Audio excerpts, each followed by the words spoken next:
नमस्कार traders and investors. मैं हूं अमरीश और आप सभी का बहुत बहुत स्वागत है ऑल सीजन इन्वेस्टिंग पर। आज हम निफ्टी के वीकली व्यू की बात करेंगे। जो हफ्ता कल 15 ऑफ जून से चालू हो रहा है, इस बारे में हम बात करेंगे। एक पहले मैंने एक वीडियो दिया था निफ्टी के बारे में, जिसमें एक ब्रॉडर व्यू बताया था और उसमें मैंने बताया था कि निफ्टी लगभग 10,400 के लेवल के आसपास से वापस घूम के आ सकती है। और निफ्टी ने वही लगभग 10,330 के लेवल के आसपास से निफ्टी घूम के वापस नीचे की तरफ आने लग गई है दोस्तों। लास्ट वीक दो बड़ी हियरिंग थी सुप्रीम कोर्ट में।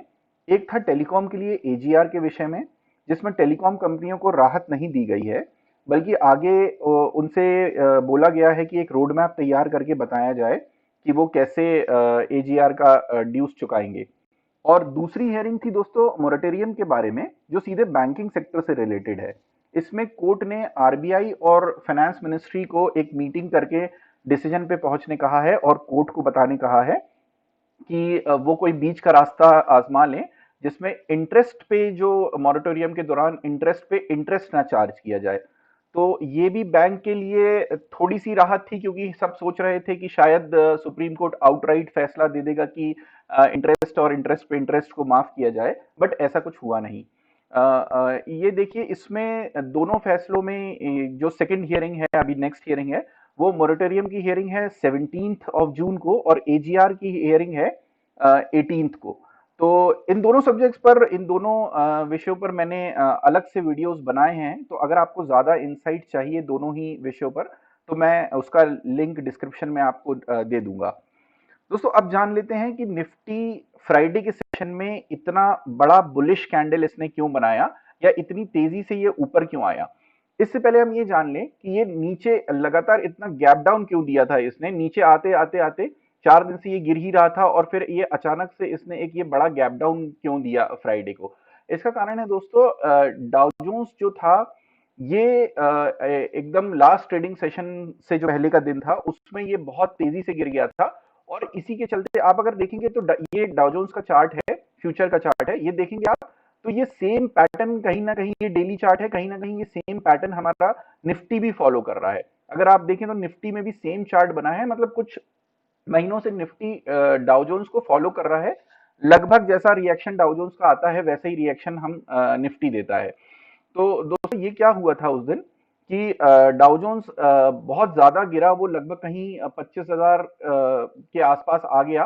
फिर उसने एक रिकवरी लिया, उसके फ्यूचर्स ने एक रिकवरी लिया, जिसके चलते फ्राइडे को हमने जहां से चालू हुए थे तब तक वो काफी डाउ जोन्स का फ्यूचर रिकवर हो चुका था, जिसके चलते ये एक बुलिश कैंडल इसने बनाई। दोस्तों, इसके तीन रीजन थे इसके बुलिश कैंडल बनाने के। एक तो ये था कि डाउ जोन्स ने रिकवरी दिखा दी थी अपने निचले स्तरों से।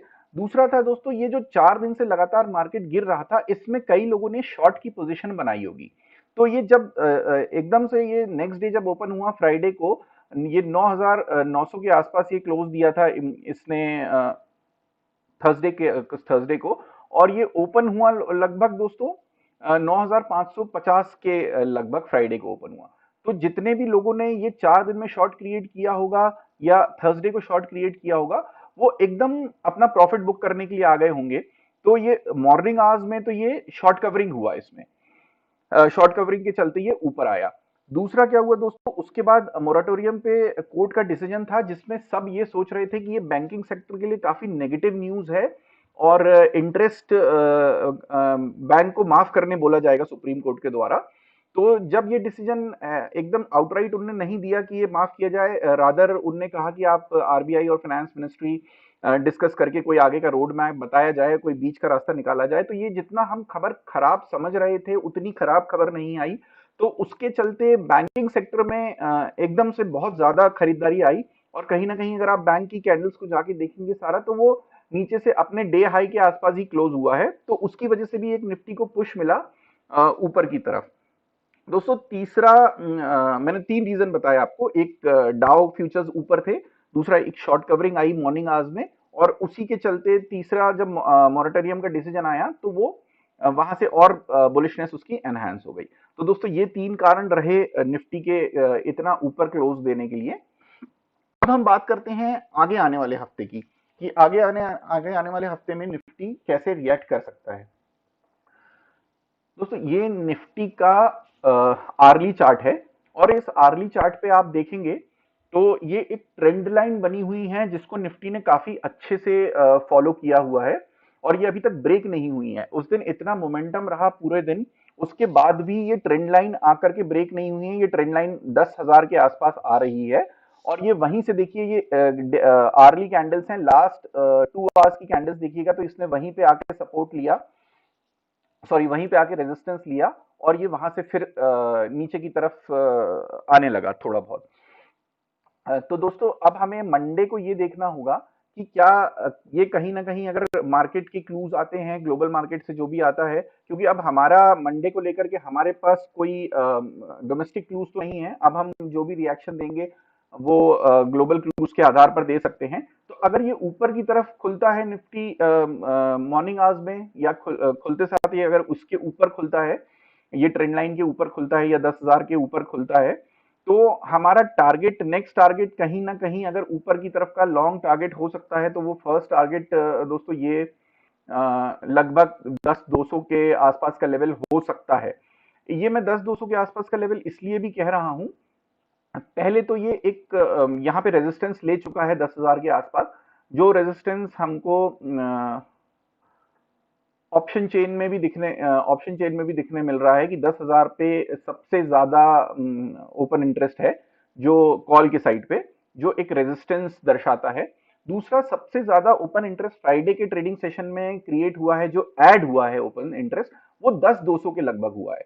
तो अगर ये 10,000 से ऊपर चलना चालू करता है तो ये 10,200 आपका पहला लॉन्ग का टारगेट होना चाहिए, और यहाँ कहीं ना कहीं आप इस लॉन्ग को बुक कर लें। और अगर ये नीचे खुलता है या ये रेजिस्टेंस लेकर के यहाँ से नीचे आता है, दोस्तों इसके लिए रेजिस्टेंस, एक तो ये ट्रेंड लाइन है जो ये रेजिस्टेंस का काम करेगी। दूसरा, ये अगर आप देखेंगे, ये डेली चार्ट पे आए तो ये देखेंगे 100 ईएमए है, 100 डेज का एक्सपोनेंशियल मूविंग एवरेज है। निफ्टी इसको काफी अच्छे से रिस्पेक्ट कर रहा था पिछले हफ्ते में, और इसी के ऊपर बना हुआ था। जब थर्सडे को इसने ये 100 डेज का मूविंग एवरेज तोड़ा, तब कहीं ना कहीं ये नीचे की तरफ आया, और फिर इसने एक गैप डाउन ओपनिंग लिया। तो ये जो रेजिस्टेंस है ये भी 10,000 के लेवल पे ही आ रहा है, 10,040 पे आ रहा है। तो एक रेजिस्टेंस ये हो गया आपका, आर्ली चार्ट्स पे रेजिस्टेंस भी मिल रहा है आपको ट्रेंड लाइन का, तो 10,000 काफी अच्छा रेजिस्टेंस है इसके लिए। लेकिन अगर ये फिर भी मार्केट के क्लूज के हिसाब से अगर ये ऊपर जाता है इसके, तो आप फिर टारगेट इसमें लॉन्ग की पोजीशन बनाएंगे तो 10,200 के आसपास आप बुक कर लीजिएगा इसको। मैं कहूंगा 10,160 रुपए, 170 रुपए के आसपास से आप बुकिंग अपनी चालू कर सकते हैं। और अगर ऑप्शन चेन को देखें तो ऑप्शन चेन के हिसाब से बहुत ज्यादा कॉल्स ऐड हुए हैं 10,200 तक, तो इसकी 10,200 को तोड़ने की उम्मीद नहीं है इतनी जल्दी। तो दोस्तों और हम यहाँ पे देखें अगर कि अगर शॉर्ट, वैसे तो क्या होता है दोस्तों, अगर हम प्राइस एक्शन स्ट्रेटेजी के हिसाब से देखें या प्राइस एक्शन के हिसाब से देखें, तो ये डायरेक्टली ऊपर नहीं जाना चाहिए इसको, ये कहीं ना कहीं एक डिप लेगा और double bottom sort of pattern बनाएगा यहाँ पे।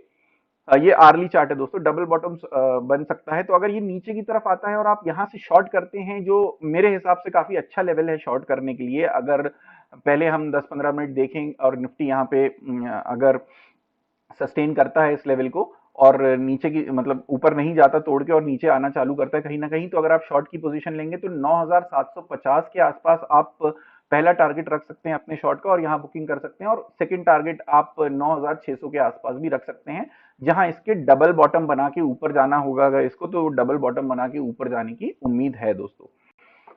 अब हम देखते हैं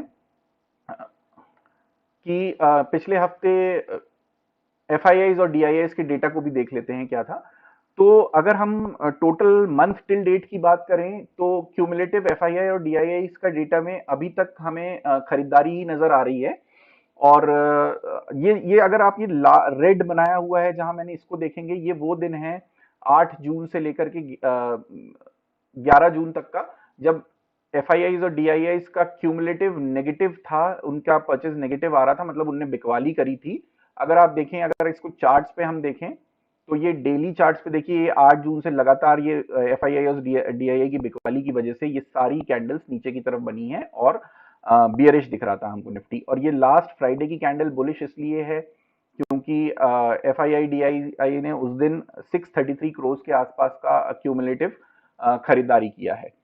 तो दोस्तों मैं आपको एक रिलेशन बता रहा हूं कि आपको कैसे देखना होता है डेटा को, FII और DII को, और उसको अपना चार्ट्स पे मैच करना होता है, तो जिससे हम एक आगे का शॉर्ट टर्म व्यू बना सकें किसी भी ट्रेड के लिए।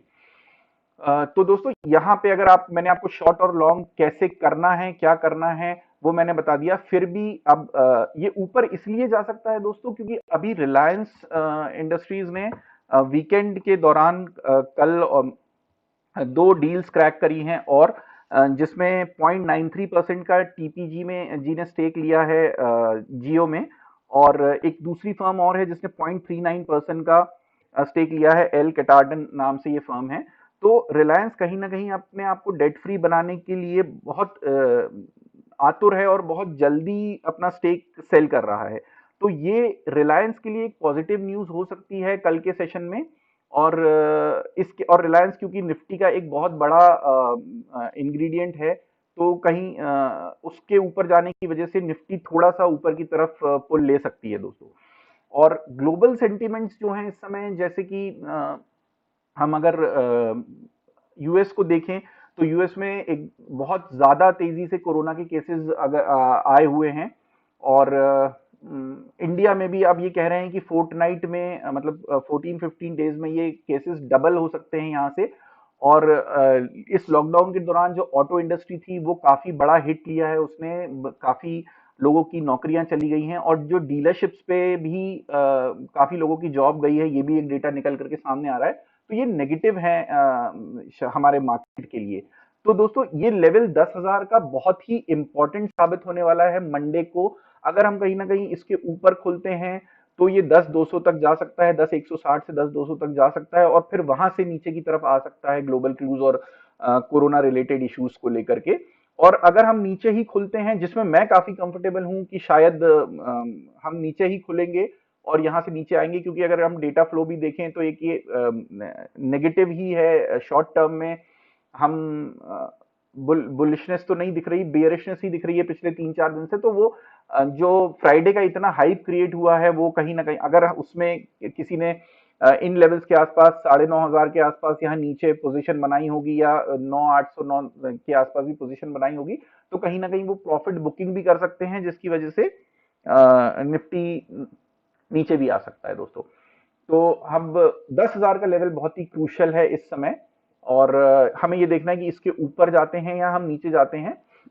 अगर नीचे जाते हैं तो आपको अपना प्रॉफिट बुक करना है 9,500 के आसपास। दोस्तों ये जो इतनी लाइंस देख रहे हैं आप लोग, इस पे कंफ्यूज मत होइएगा, ये थोड़ा लॉन्ग टर्म के सपोर्ट्स और रेजिस्टेंसेस हैं। जैसे ये जोन में आप देख रहे हैं, तो ये जोन काफी अच्छा सपोर्ट साबित हो सकता है, जो 9,500 से 9,600 से 9,750 के बीच में है। इसके बाद एक ये डिमांड जोन देख रहे हैं कि अगर निफ्टी थोड़ा लंबे पीरियड में, इस वीक का तो नहीं बात करूंगा, गिरता है, तो ये यहाँ क्या 8,800 के आसपास एक बहुत अच्छा डिमांड जोन है, यहाँ से हम परचेजिंग का सोच सकते हैं। लेकिन वो जब वहां आएगा उस समय ग्लोबल क्लूज क्या आ रहे हैं, डोमेस्टिक क्लूज क्या हैं, शेयर मार्केट का ट्रेंड और मोमेंटम क्या है, मोमेंटम कितना तेजी से आया है यहाँ तक आने के लिए, वो सबको देखते हुए हम तब फैसला करेंगे। अभी हम ये नेक्स्ट वीक की जो हम बात कर रहे हैं 15 से, कल से जो स्टार्ट हो रहा है, उसमें जो भी निकल करके आ रही हैं संभावनाएं आपके सामने, वो मैंने डिस्कस की दोस्तों। तो दोस्तों अगर आप इस चैनल पे नए हैं तो इस चैनल को लाइक जरूर कीजिएगा, सब्सक्राइब जरूर कीजिएगा, और अपने स्टॉक मार्केट के उन फ्रेंड्स के साथ बांटिएगा जिसे स्टॉक मार्केट में लर्निंग के लिए इंटरेस्ट हो। तो दोस्तों अभी इस वीडियो में इतना ही निफ्टी के व्यू के लेके। आगे आने वाले समय में और वीडियोस आपके लिए लेकर के आऊंगा, जिसमें आपको लर्निंग भी मिलेगी और मार्केट रिलेटेड भी होंगे। और अगले हफ्ते से मैं कोशिश करूंगा दोस्तों कि इस निफ्टी के व्यू के साथ साथ मैं बैंक निफ्टी का भी व्यू दूं आपको, और कुछ स्टॉक्स जो एक अच्छी मोमेंटम दे सकते हैं, अच्छी चाल दे सकते हैं, उनका भी मैं डिस्कशन करूं आपसे। तो अभी के लिए बस इतना ही। लाइक कीजिए, सब्सक्राइब कीजिए और शेयर कीजिए। नमस्कार दोस्तों, ट्रेडिंग, हैप्पी इन्वेस्टिंग।